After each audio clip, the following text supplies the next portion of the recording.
अब मैं द्वितीय वक्ता के रूप में यहाँ पर आमंत्रित कर रहा हूँ, जिनको आपने प्रातःकाल संचालक के रूप में, जिनके मुखार विंद से आपने संचालन का कार्यभार देखा।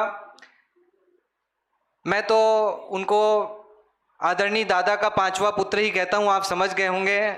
हमारे जिनेंद्र जी जयपुर से जो यहाँ पर पधारे में जोरदार तालियों के द्वारा उनका स्वागत, अभिनंदन।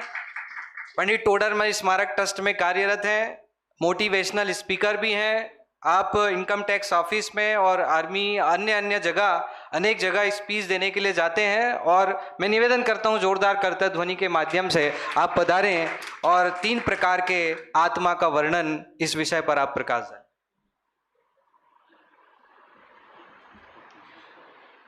सभी को सादर जय जिनेंद्र। मंगलाचरण करते हुए हम आगे बढ़ेंगे।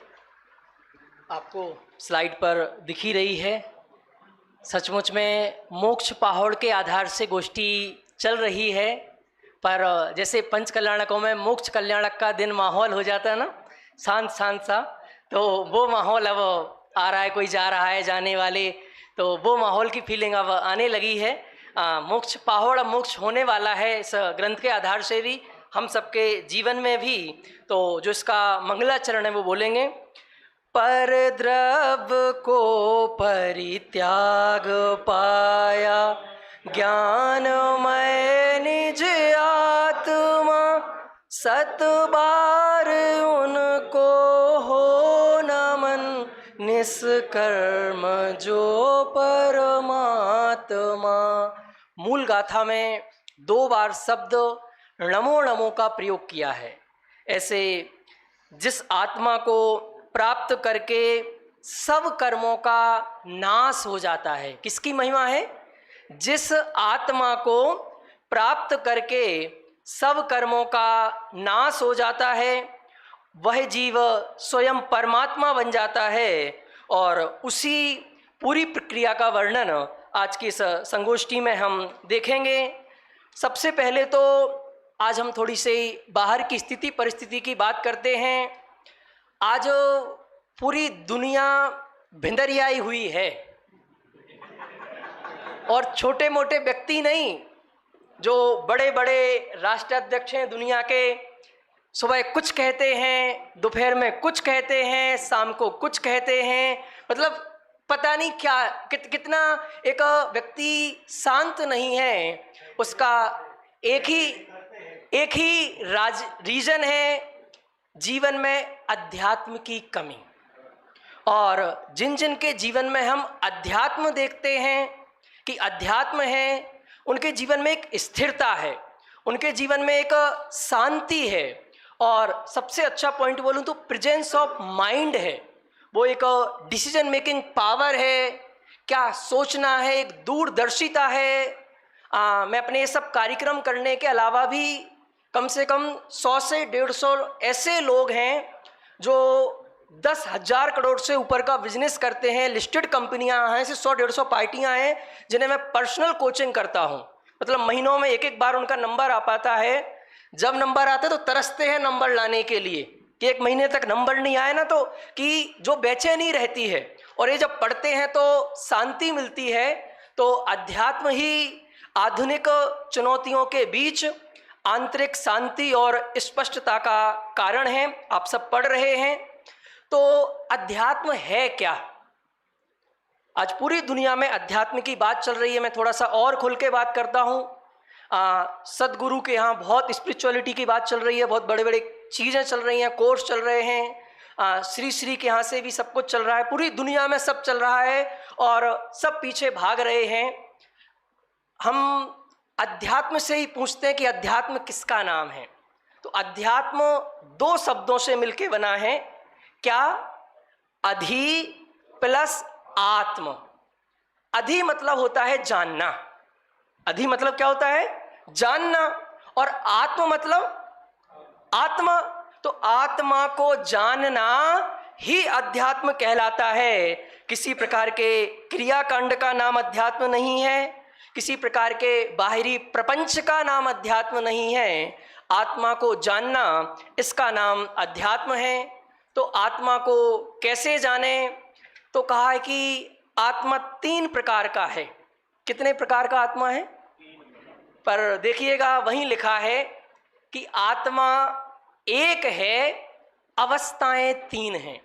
से मोक्ष मार्ग प्रकाशक में टोडरमल जी बार बार लिखते हैं ना कि मोक्ष मार्ग 2 नहीं है, मोक्ष मार्ग तो एक ही है। उसका निरूपण कथन 2 प्रकार से किया जाता है। वैसे ही आत्मा 3 नहीं है, 3 प्रकार का नहीं है। आत्मा तो एक अखंड है, पर अवस्था की दृष्टि से 3 प्रकार का होता है। यहां भी समझना, कल जो बात आ रही थी ना, कहा नहीं जाता है ही, बिल्कुल उपस्थित 3 प्रकार का आत्मा। वो 3 प्रकार का आत्मा कौन कौन सा है, जो मेरा विषय है चौथी 5वीं गाथा के आधार से, बहिरात्मा, अंतरात्मा और परमात्मा। इनके लिए भी 3 शब्द प्रयोग किए हैं।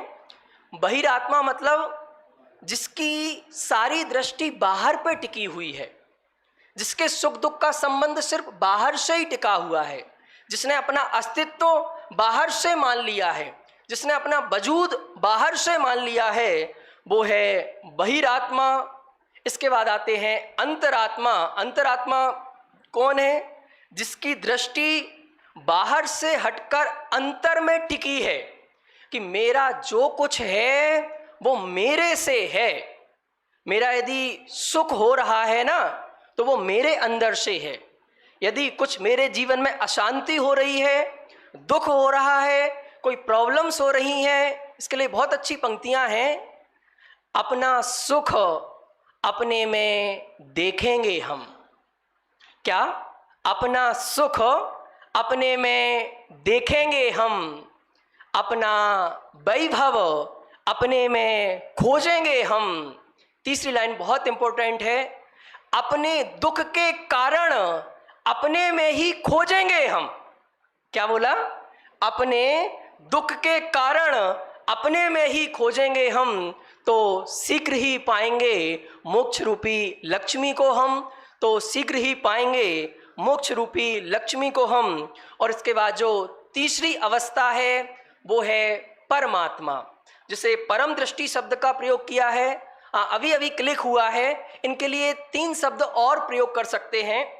बहिरात्मा के लिए अशुद्ध आत्मा, अंतरात्मा के लिए शुद्ध आत्मा, और जो परमात्मा है वो परम शुद्ध आत्मा जो है वो अपन कह सकते हैं परमात्मा।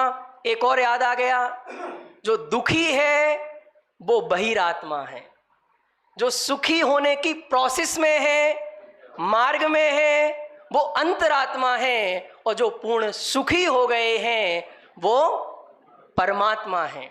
एक याद और आ गया, जो रागी द्वेषी हैं, मिथ्यात्वी हैं, मिथ्यात्वी लीजिएगा, जो मिथ्यात्वी हैं वो बहिरात्मा है। जो मिथ्यात्व तो नहीं है पर भूमिका के अनुसार राग द्वेष हैं, वो कौन है? अंतरात्मा। और जो मिथ्यात्व और राग द्वेष से रहित पूर्ण वीतरागी हो गए हैं वो परमात्मा हैं। ऐसी 3 अवस्थाएं आत्मा की होती हैं। अब इनमें हमें क्या करना है वो 5वीं गाथा में लिखा है। उसका मार्ग आप देखिएगा, आपकी स्क्रीन पर आ गया है कि जो बहिरात्मापन है उसको तो क्या करना है? क्या लिखा है? हे, बहिरात्मापन जो है वो छोड़ने लायक है। जो अंतरात्मा है उसको क्या लिखा है? प्रकट करो, प्रकट करने योग्य है। और जो परमात्मा है उनका ध्यान करो। और मैं भी परमात्मा ही हूँ परमात्मा छू एम नक्की कर। मैं परमात्मा बनूंगा ऐसा नहीं, मैं अभी परमात्मा हूँ। स्वभाव से उस परमात्मा स्वरूप का ध्ययन करना, इस मार्ग से ही हम परमात्मा बनते हैं। ये आध्यात्मिक विकास मार्ग है। ये हे, उपादेय और ध्येय की बात हुई। अब वापस से 5वीं एक ही गाथा में पूरा स्वरूप भी बता दिया है। उसकी चर्चा अपन 3 बिंदुओं के आधार से थोड़ी सी डिटेल में करेंगे, अच्छे से करेंगे कि बहिरात्मा कौन है, अंतरात्मा कौन है और परमात्मा कौन है। सबसे पहले तो 3 आधार से चर्चा की है। उसका लक्षण क्या है, उसकी स्थिति क्या है और निष्कर्ष क्या है, हमें कहाँ पहुँचना है। तो कहा है कि बहिरात्मा, फिर वापस से मेरी आदत है शब्द में से अर्थ निकालने की। बही आत्मा, थोड़ा और हिंदी से निकालना हो तो बहिर आत्मा, फिर रा का विसर्ग बन जाएगा, बाद में बना लेना। बहिर आत्मा अर्थात जो जीव बाहर में आत्मा खोजता है, बाहर में अर्थात शरीर में आत्मा खोजता है, कि जो शरीर है ना यही आत्मा है। आचार्य देव ने लिखा कि जो इंद्रियां हैं, इंद्रियों से, इंद्रियां इसके ज्ञान में निमित्त होती हैं, तो ज्ञान में निमित्त हुई तो ये गलती क्या कर लेता है कि उसको ही आत्मा मान लेता है। हो जाती है भूल, अपने साथ कभी कभी हो जाती है। अपन कभी किसी बड़े व्यक्ति से मिलने जाएं तो उनका जो पीए होता है ना, वो पीए भी अच्छा बन ठन के रहता है, लेने आता है, तो अपन कभी देखा एखा नहीं हो तो अपन क्या करते हैं, जो पीए होता है कभी कभी उसको ही मान लेते हैं और उसके साथ ही, और जो लिफाफा देना होता है ना उसे ही दे आते हैं। समझ में आया? क्योंकि हमने तो उसे देखा ही नहीं, यदि उसे लिफाफा दे के आ जाओगे तो नुकसान हो जाएगा। तो कहा कि जो इंद्रियां हैं वो जानने में निमित्त होती हैं, जानने में सहयोगी बनती हैं, और हम फिर गलती क्या कर लेते हैं, उन्हीं 5 इंद्रियों को, उसी मन को, उसी शरीर को और उस शरीर से संबंधित जो चीजें बाहर में हैं, उन बाहर की चीजों को आत्मा मानना, इसका नाम है बहिरात्मा। लक्षण क्या है? ये देह को ही आत्मा मानता है। किसको मानता है आत्मा? जो शरीर आंखों से दिख रहा है, ये थोड़ा चार्वाक जैसा हो जाता है। क्या कहता है? पंडित जी जो दिखता है मैं तो उसे मानता हूं, आत्मा दिखता ही नहीं। शरीर दिखता है तो शरीर को ही आत्मा मान लेता हूं। तो मैं कहता हूं तुम्हारे परदादा तुम्हें दिखते हैं? दिखते तो नहीं है। तो क्या नहीं हुए थे? नहीं मानते? नहीं दिखते हैं, इसके बाद भी उन्हें मानते हो कि नहीं मानते हो? वो आत्मा आंखों से नहीं दिखती है, वो श्रद्धा और ज्ञान से दिखती है। स्त्री कुटुंब की देह से मोह और ममत्व रखता है। कैसे पहचाने बहिरात्मा को? जो स्त्री में, कुटुंब में, परिवार में, पैसे में, मकान में, इन सब से मोह रखता है। मोह मतलब उनसे अपना अस्तित्व मानता है, उनसे अपना सुख दुख मानता है। देखो हटाना नहीं है, बहुत ध्यान से सुनना। स्त्री बुरी नहीं है, शरीर बुरा नहीं है, पर जब एक ये हो जाता है कि ये स्त्री रहेगी तो ही मैं जिंदा हूं, ये चली जाएगी तो मेरा क्या होगा, ये है तो मेरा सुख है, ये नहीं रहेगी तो मैं दुखी हो जाऊंगा। जो ये मान्यता है ना, इस मान्यता का नाम है बहिरात्मापन। और तीसरा लक्षण क्या है? अंदर के आत्मा को भूलकर बाहर सब जगह आत्मा खोजता है। वो बोलते ना, एक लाइन आप सबको भी याद होगी, सारे जग में ढूंढ रहा है मृग अपनी कस्तूरी को, कितना मुश्किल है तय कर पाना खुद से खुद की दूरी को। बहिरात्मापन क्या कर रहा है? बहिरात्मा जहां आत्मा नहीं है वहां आत्मा खोज रहा है, और जहां आत्मा है वहां आत्मा खोजता नहीं है। इस कारण से बहिरात्मा की स्थिति क्या है? मिथ्या दृष्टि है, अज्ञानी है। और ठीक है पंडित जी, अज्ञानी रहे, मिथ्यात्वी है, इससे आपको क्या फर्क पड़ता है?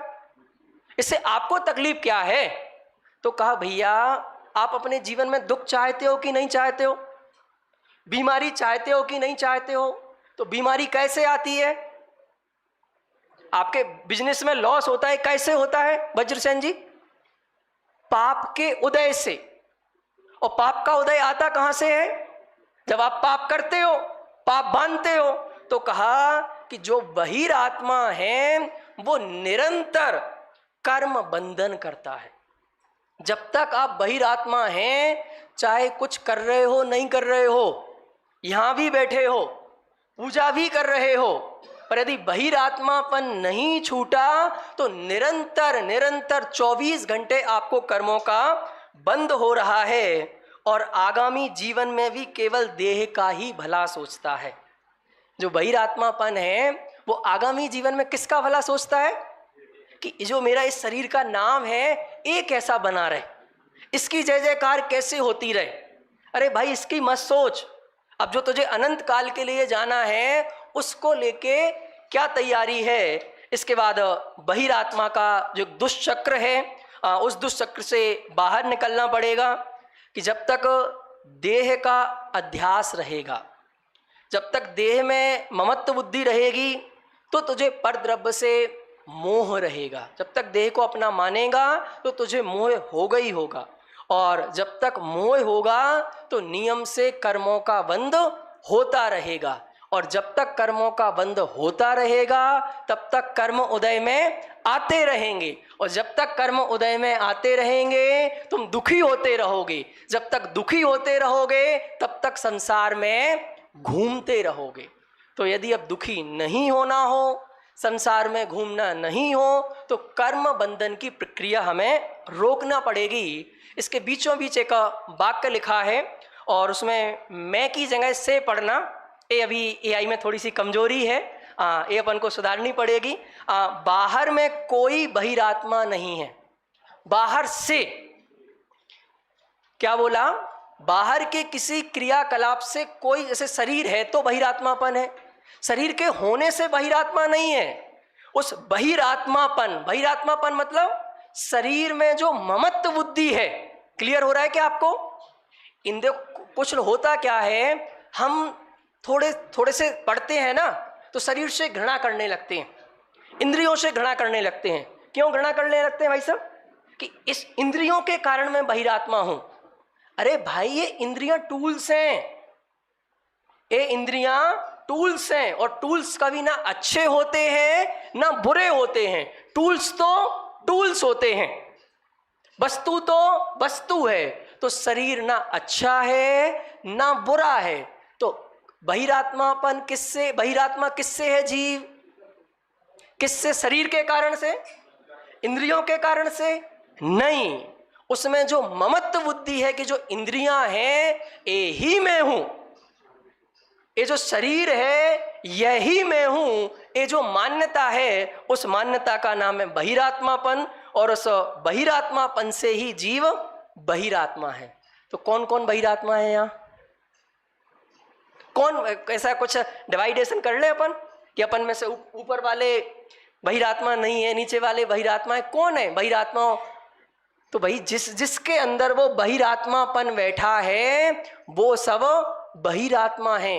अब ऐसा भी हो सकता है कि बहुत बड़ी पदवी पर बैठे हैं, पूरी दुनिया में जय जयकार हो रही है, पर अंतर में यदि बहिरात्मापन बैठा है तो वो बहिरात्मा है, और पीछे चेयर पे बैठा हुआ कोई व्यक्ति बिल्कुल सामान्य सा, बिल्कुल साधारण सा, जिसे दुनिया में कोई नहीं जानता है, उसका बहिरात्मापन छूटा हो और अपने आत्मा से अपना अस्तित्व मानता हो, वो बहिरात्मा नहीं है। तो बहिरात्मापन पूरे तरीके से छोड़ने योग्य है।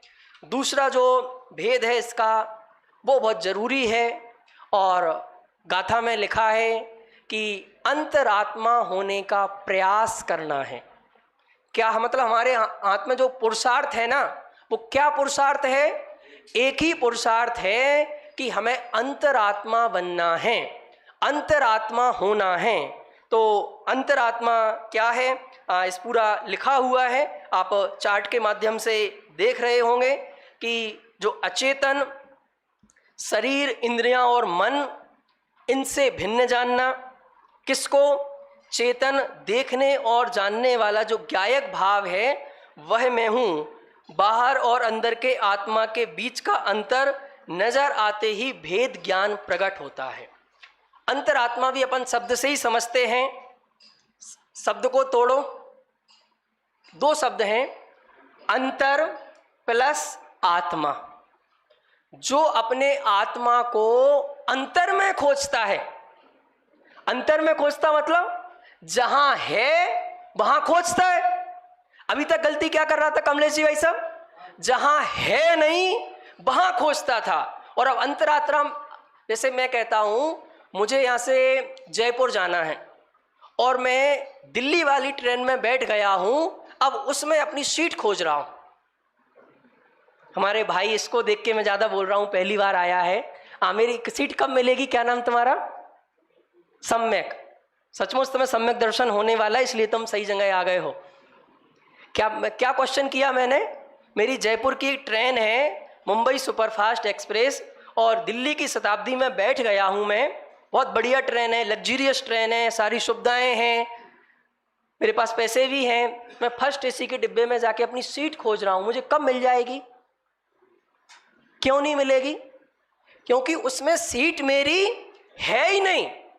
तो अभी तक मैं बाहर में, जहां मेरा आत्मा है ही नहीं, उसमें आत्मा खोज रहा था, तो बहिरात्मा था।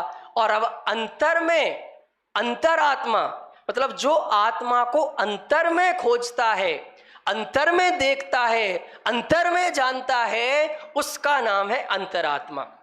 कैसे पहचाने कौन है हम तुम में से वो अंतरात्मा?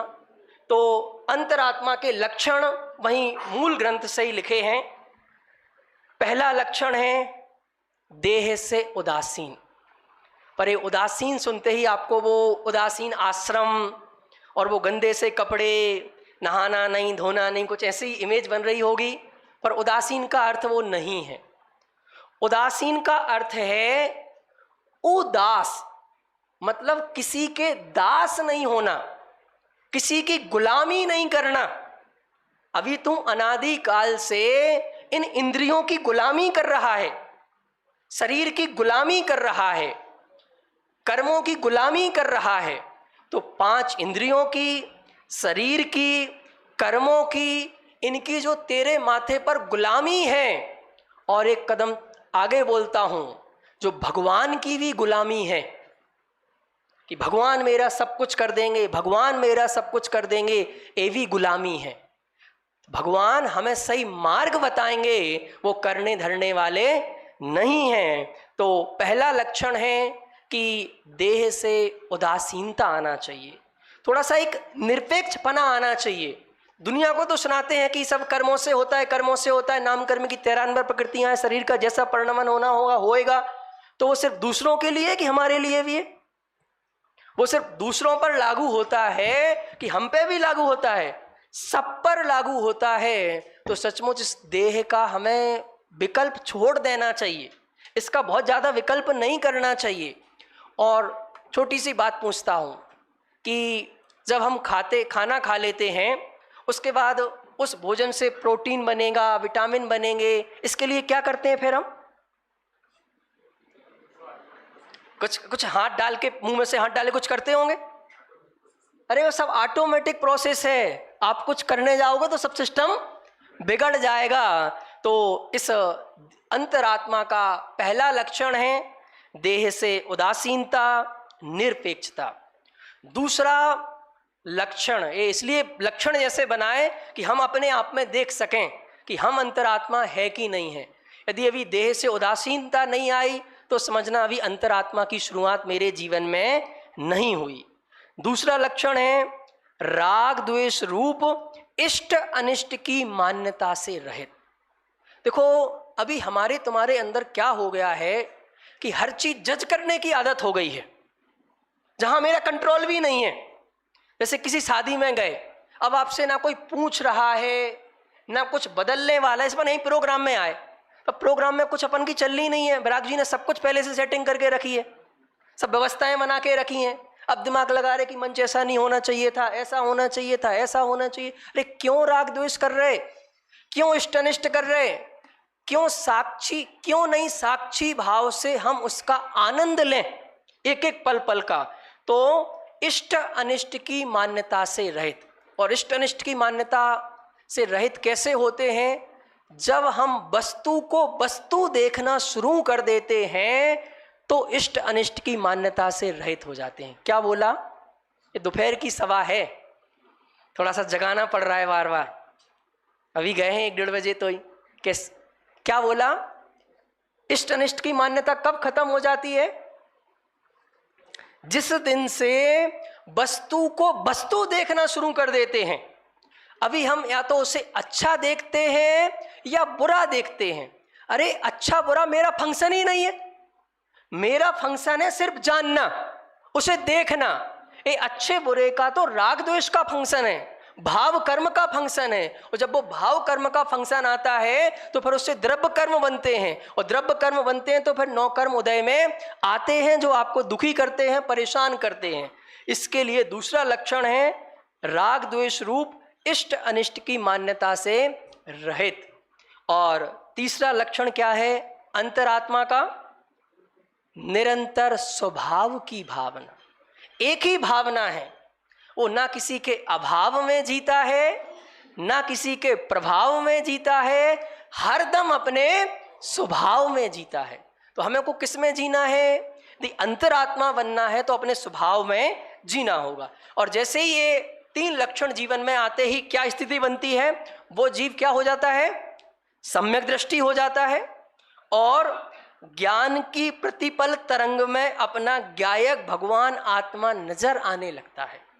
ये बात मुझे थोड़ी सी करनी है आपसे, जो पूजन में अपन बार बार बोलते हैं, ज्ञान की प्रतिपल उठे तरंग झांकता उसमें आत्म राम, अरे आवाल सभी गोपाल सुलभ सबको चिन्मय अविराम। क्या बात है, सुबह से शाम तक एक ही बात, आत्मा को जानो, आत्मा को जानो, आत्मा को जानो। अरे कहाँ जानो? आत्मा तो अनादिकाल से जानने में ही आ रहा है। आत्मा के अलावा मैंने आज तक किसी को जाना ही नहीं है। अनुभव जी, ज्ञान ने ज्ञान को ही जाना है, ज्ञान ने बाहर आज तक किसी को जाना ही नहीं है। तो ज्ञान को ही जानता है, पर उस ज्ञान में जो गेयाकार प्रतिबिंब बनते हैं, ये जीव समझता है जो प्रतिबिंब बने वह मैं हूं, और उनको पकड़ने के लिए बाहर में दौड़ता है। पर सचमुच जो प्रतिबिंब ज्ञान में बन रहे हैं वो तो उन पर वस्तु का रिफ्लेक्शन है, और मेरे ज्ञान की स्वच्छता है, मेरे ज्ञान की महिमा है, तो मैं तो उनको झलकाने वाला हूं। तो जैसे ही हमें उन ज्ञान की प्रतिपल तरंग में गायक भाव, गायक भगवान आत्मा नजर आने लगता है तो हम अंतरात्मा हो जाते हैं। निष्कर्ष क्या है कि जो भी अंतरात्मा होता है वो स्वद्रव्य में रत रहकर निरंतर कर्मों का नाश करता है। इसके बाद तीसरी जो अवस्था है वो है परमात्मा की अवस्था। और परमात्मा कैसे हैं कि परमात्मा वह हैं जो तीनों कलंक मलों से पूर्णता विमुक्त हैं। कौन कौन से देख रहे हैं आप? भाव कर्म अर्थात राग द्वेष मोह, द्रव्य कर्म ज्ञानावरणादि, और 9 कर्म शरीर आदि, इन तीनों अवस्थाओं से रहित है। और परमात्मा देखो, परम अर्थात होता है पवित्रता। तो जिन्होंने पूर्ण पवित्रता प्रकट कर ली है, जो ऐसा आत्मा, इसके लिए लिखा है स्वरूप में उसका प्रिंसिपल भी बना दिया, परमात्मा बराबर आत्मा माइनस द्रव्य कर्म भाव कर्म 9 कर्म, जो इन तीनों से रहित हो गया है। और स्वरूप क्या है? पूर्ण पवित्र दशा का नाम क्या है? परमात्मा, जो अशरीरी है, अनिंद्रिय है, और स्थिति क्या हो गई अब? केवल ज्ञानमयी है। ज्ञान में गेय झलकते हैं पर उन रूप नहीं होते हैं, और शाश्वत हैं, सिद्ध हैं, निर्वाण पद को प्राप्त कर लिया है। अब अंतिम स्लाइड इस पीपीटी की आपके सामने पर आ गई है कि अब आप तीनों अवस्थाओं का तुलनात्मक तरीके से अध्ययन कर लें। मैं पढ़ते जाता हूं जल्दी से। बहिरात्मा, अंतरात्मा, परमात्मा, इन तीनों की मान्यता क्या है? बहिरात्मा क्या सोचता है कि शरीर ही मैं हूं। अंतरात्मा क्या सोचता है, क्या मानता है कि जो जानने वाला है वह मैं हूं। और परमात्मा कौन? अनंत गुणों का पूर्ण स्वरूप। दृष्टि कैसी हो गई है?